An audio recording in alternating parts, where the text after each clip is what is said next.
Dahil hindi aktibo ngayon sa showbiz si Angel Locsin at bihirang mag-post sa social media, ang matalik nitong kaibigan na si Dimples Romana ang madalas nahihinga ng updates tungkol sa mga kaganapan kay Angel.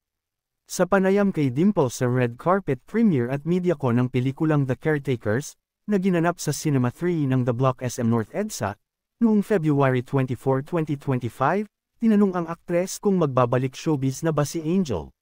Saad ni Dimples, gusto ko siyang masagot kaya lang I always tell Neil and Angel na, kayo talaga, para nyo na akong spokesperson nyo. Dahil hindi sila gaanong lumalabas, ako ang natatanong.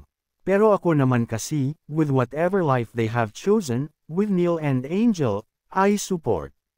Wala ako sa posisyon talaga para makapagkwento. Ayon kay Dimples, bukas naman lagi ang komunikasyon niya kay Angel at sa mister nitong si Neil Arce. I get to speak with Angel, I get to speak with Neil, and they are okay. May mga pelikula na ring na-produce noon si Neil gaya ng 10,000, I'm LNL, at Fangirl Fanboy. May balita ba si Dimples kung may balak mag-produce uli ng pelikula si Neil? Ako, gusto ko yun dahil yung mga pino-produce ni Neil ay mahuhusay naman.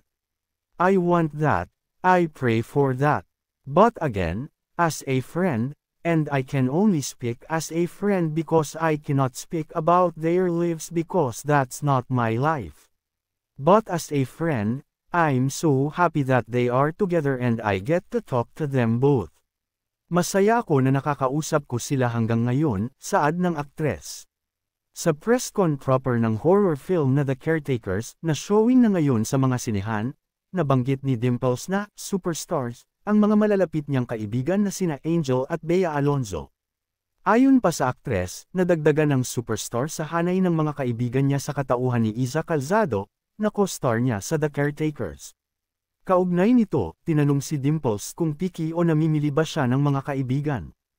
Tugon niya, ako naman kasi, nagkakataon lang na yung nakakasama ko, kasi hindi ako tumigil magtrabaho kasi breadwinner ako sa amin.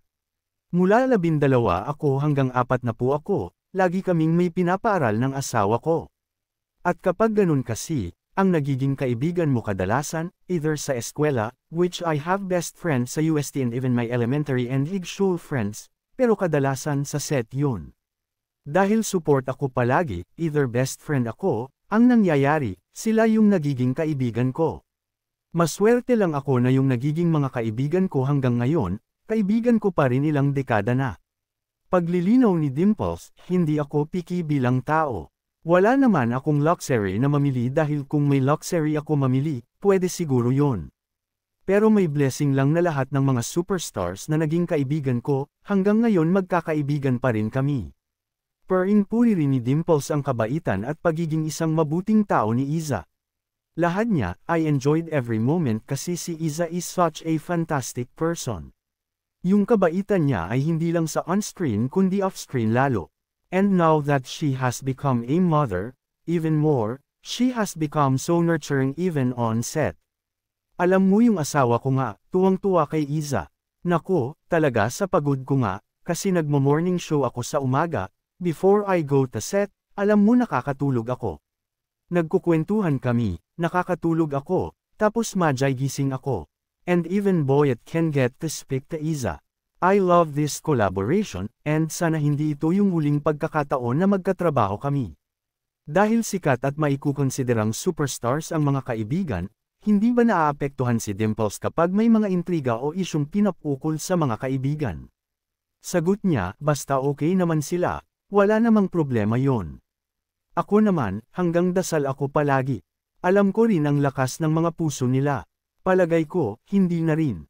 Kailangang pag-usapan pa yung pribado nilang buhay, lalong-lalo na ako kaibigan kasi, so I get to see that.